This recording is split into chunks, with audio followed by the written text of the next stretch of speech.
నమస్తే, welcome to YR TV. నేనండి. తెలంగాణ రాష్ట్ర వ్యాప్తంగా నిరుద్యోగుల ఆందోళన అట్టుడుకుతున్న పరిస్థితి కనబడుతుంది. ఓ పక్కన డిఎస్సికి సంబంధించి పోస్ట్ పోన్ చేయాలంటూ, మరో పక్కన 1:100 రేషియో తీయాలంటూ కూడా ఆందోళన కొనసాగుతుంది. గతంలో చాలా మంది కూడా నిరుద్యోగుల పక్షాన ఏకమై పోరాటం చేసిన వాళ్ళందరూ కూడా ఈనాడు ఎక్కడా కూడా స్పందించిన దాఖలాలు కనబడతలేదు.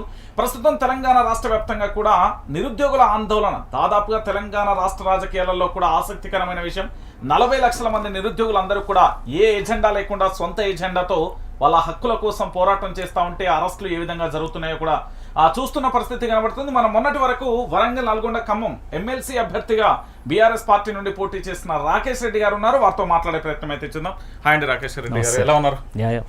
ఎట్లుంది ఓటమి తర్వాత మళ్ళీ నిరుద్యోగులకు సంబంధించి మీరు ప్రయత్నం అయితే కొనసాగిస్తున్నారు, ఎలా అనిపిస్తుంది, ఏమంటున్నారు? అసలు రాజకీయాల్లో గెలుపోవటంలో సహజంగా ఉంటాయి, కానీ నిత్యం ప్రజలతో ఉంటూ ప్రజలకు సేవ చేయడం అనేది మనం నేర్చుకున్నది. కాబట్టి ఆ రకంగా నేను ప్రజాక్షేత్రంలో ముందుకు సాగుతూనే ఉన్నాను.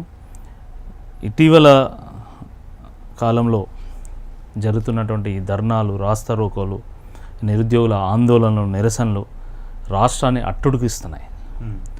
మాలాంటి వాళ్ళందరూ కూడా చాలా బాధపడుతున్నాం. ఎందుకంటే కోటి ఆశలతోని కోటి మంది యువత ఓట్లు వేస్తే కాంగ్రెస్ పార్టీ అధికారంలోకి వచ్చింది.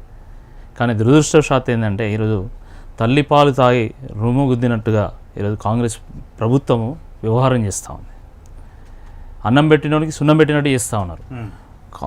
ఆ యువత ఓట్లు దండుకొని అధికారంలోకి వచ్చినటువంటి కాంగ్రెస్ ప్రభుత్వము ఈరోజు అదే యువతను చిత్రహింసలకు గురి చేయడం చాలా చాలా దుర్మార్గం, చాలా దురదృష్టకరం. ఇప్పుడు డిఎస్సికి సంబంధించి పోస్ట్ పోన్ చేయాలని ఓ పక్కన అభ్యర్థుల ఆందోళన, ఇంకో పక్కన పరీక్షలకు సంబంధించి పరీక్షకు మధ్య గ్యాప్ ఇవ్వాలని ఆనాడు చెప్పిన హామీలు ఈరోజు అమలు చేయకుండా అరెస్టులను దారుణంగా కూడా చూస్తున్న పరిస్థితి. అర్ధరాత్రి కూడా ఆందోళన వ్యక్తం చేస్తారు. ఎలా అనిపిస్తుంది మీకు?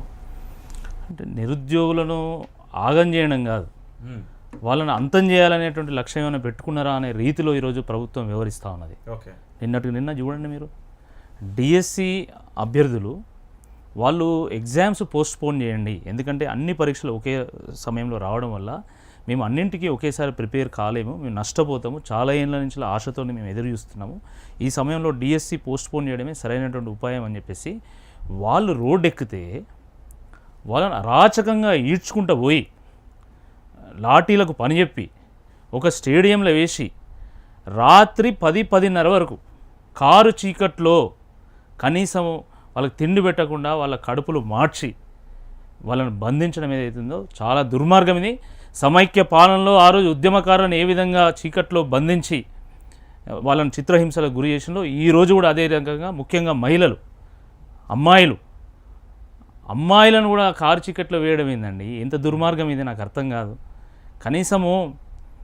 కనీసం సోయి ఉండాలి కదా ప్రభుత్వం అనేది. ప్రజాపాలన అన్నారు, ఏంది ప్రజాపాలన, ఏది ప్రజాప్రభుత్వం? ఇది ప్రజాపాలన కాదు, ఇది పనికిమాలిన పాలన, పైశాచిక పాలన, ప్రతీకార పాలన, ఇది పరిపక్వత లేని పాలన అని చెప్పి మనం